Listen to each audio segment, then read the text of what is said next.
Hello everyone. चलिए आज कुछ ऐसे सेंटेंसेस सीखते हैं जो कि हम अपने डेली लाइफ में यूज़ करते हैं। जैसे वह किसी भी समय आने ही वाला है, या फिर वहाँ जाना उसकी मजबूरी थी, मुझे कोई फ़र्क नहीं पड़ता तुम मेरे से बात करो या ना करो। तो इस तरह के बहुत सारे सेंटेंसेस होते हैं जो कि हमें समझ में नहीं आता कि इसे इंग्लिश में कैसे बोलें, क्योंकि ये टेंस के अकॉर्डिंग नहीं होते हैं। इसके लिए कुछ अलग ही स्ट्रक्चर यूज़ किए जाते हैं जो कि आज के इस वीडियो में हम सीखने वाले हैं। तो यहाँ पे मैंने कुछ फ्रेजेस लिखे हैं। जैसे फर्स्ट वन है इट मेक्स नो डिफरेंस। इसका मतलब होता है मुझे कोई फ़र्क नहीं पड़ता। और इसी को दूसरे तरीके से अगर बोलना चाहते हैं तो उसके लिए यूज़ करेंगे ये वाला phrase it doesn't matter whether. तो इसका मतलब भी वही होता है, मुझे कोई फ़र्क नहीं पड़ता। सेकंड है नो लॉन्गर नीड। इसका मतलब होता है और ज़रूरत नहीं है। Next suppose to. Suppose to यानी कि ही वाला है। इसे हम इस सेंस में यूज़ करते हैं जैसे वह जाने ही वाला है, वह आने ही वाला है। तो इस तरह के सेंस में सपोज टू का यूज़ करते हैं।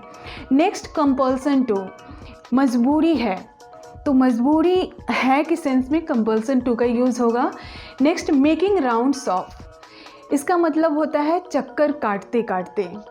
लास्ट वन है ऑन द प्रिटेक्स्ट ऑफ, यानी कि किसी बहाने से। तो ये सारे फ्रेजेज हैं और जब हम इसे सेंटेंस में यूज़ करेंगे तो उसके लिए जो स्ट्रक्चर यूज़ किए जाते हैं, जैसे फर्स्ट वन है इट मेक्स नो डिफरेंस। तो जब हम इसे सेंटेंस में यूज़ करेंगे तो स्ट्रक्चर कुछ इस तरह से होगा it makes no difference plus subject then first form of the verb का यूज़ होगा। जैसे मुझे कोई फ़र्क नहीं पड़ता तुम आओ या मत आओ। It makes no difference you come or not. तो इट मेक्स नो डिफरेंस और यू एक सब्जेक्ट है और कम वर्ब की फर्स्ट फॉर्म है। मुझे कोई फ़र्क नहीं पड़ता तुम मेरे से बात करो या मत करो। It makes no difference you talk to me or not. मुझे कोई फ़र्क नहीं पड़ता वह काम करे या ना करे। It makes no difference he works or not. और इसी चीज़ को हम दूसरे तरीके से अगर कहना चाहते हैं तो ये वाले फ्रेज यूज़ कर लेंगे it doesn't matter whether he works or not.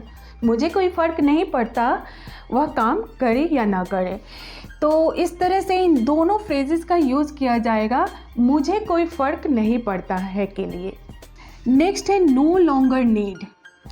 तो इसका स्ट्रक्चर होगा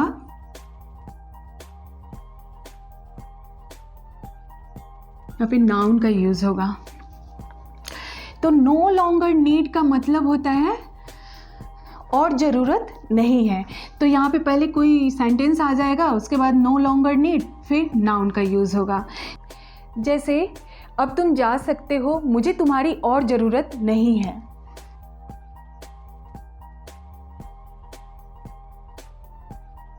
now you can go, I know longer need you. अब तुम जा सकते हो, मुझे तुम्हारी और ज़रूरत नहीं है। तो ये पूरा का पूरा सेंटेंस है। उसके बाद नो लॉन्गर नीड और ये जो है नाउन है। उसकी चोटें ठीक हो गई है, उसे और दवा की ज़रूरत नहीं है।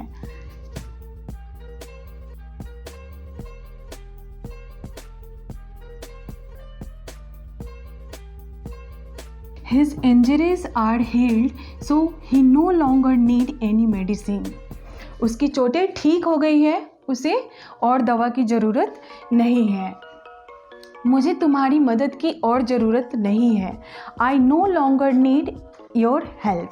तो ज़रूरी नहीं है कि हम सेंटेंस का ही यूज़ करेंगे उसके बाद नो लॉन्गर नीड। सेंटेंस की जगह हम सब्जेक्ट, किसी सब्जेक्ट का भी यूज़ कर सकते हैं। अब जो नेक्स्ट वन है वो है सपोज टू। इसका स्ट्रक्चर हो जाएगा subject plus helping verb plus suppose two plus verb की फर्स्ट फॉर्म और ऑब्जेक्ट। सपोज टू इसका मतलब ही वाला है। तो ही वाला है के सेंस में सपोज टू का यूज़ करेंगे और सब्जेक्ट के अकॉर्डिंग हेल्पिंग वर्ब का यूज़ किया जाएगा। जैसे वे लोग किसी भी समय आने ही वाले हैं।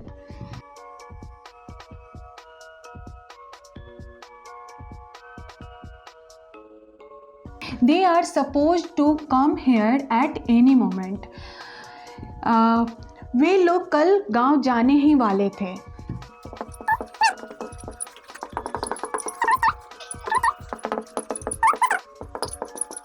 दे were suppose to go to village yesterday. वे लोग कल गांव जाने ही वाले थे। तो ही वाले के सेंस में ही सपोज टू का यूज़ किया जाएगा। नेक्स्ट है कंपल्सन टू, यानी कि मजबूरी है। तो इसका स्ट्रक्चर हो जाएगा इट वाज या इज। उसके बाद ये सारे पोजेसिव प्रोनाउन हैं। पोजेसिव प्रोनाउन यानी जब सब्जेक्ट ऑब्जेक्टिव केस में यूज़ किया जाता है तो वो पोजेसिव प्रोनाउन होते हैं। उसके बाद कंपल्सन टू, फिर वर्ब की फर्स्ट फॉर्म का यूज़ करेंगे। तो कंपल्सन टू यानी कि मजबूरी है, मेरी मजबूरी है, उसकी मजबूरी है, तुम्हारी मजबूरी है। तो इस वाले सेंस में हम कंपल्सन टू का यूज़ करते हैं। जैसे तुमसे बात करना मेरी मजबूरी है।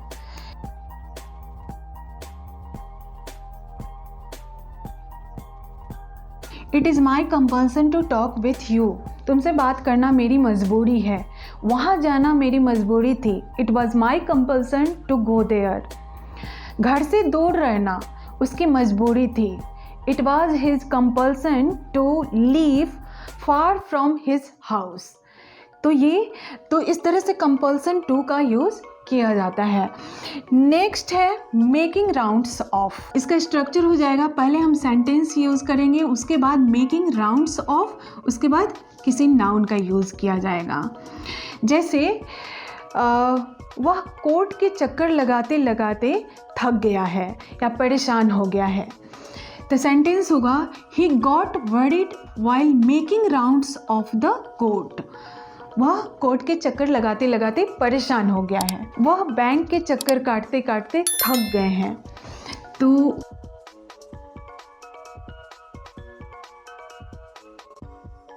He is tired of making rounds of the bank. तो इस तरह से मेकिंग राउंड्स ऑफ का यूज़ किया जाएगा किसी भी सेंटेंस में। अब जो लास्ट वन है वो है ऑन द प्रिटेक्स्ट ऑफ। इसका स्ट्रक्चर हो जाएगा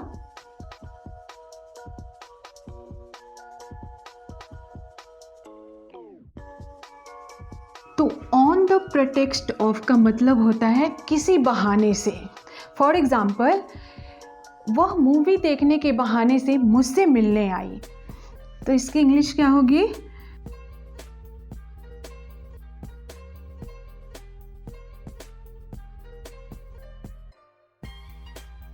she came to meet me on the pretext of watching movie. वह मंदिर जाने के बहाने से घर से बाहर निकली। She left the home on the pretext of going to the temple. तो इस तरह से हम ऑन द प्रिटेक्स्ट ऑफ का यूज़ करेंगे किसी भी सेंटेंस में। तो ये थे कुछ डेली यूज सेंटेंसेस और उनके स्ट्रक्चर। आई होप आपको ये वीडियो पसंद आएगी। तो वीडियो को लाइक कीजिएगा और मेरे चैनल को सब्सक्राइब कीजिएगा। मैं मिलूँगी नेक्स्ट वीडियो में। Till then keep learning, keep practising.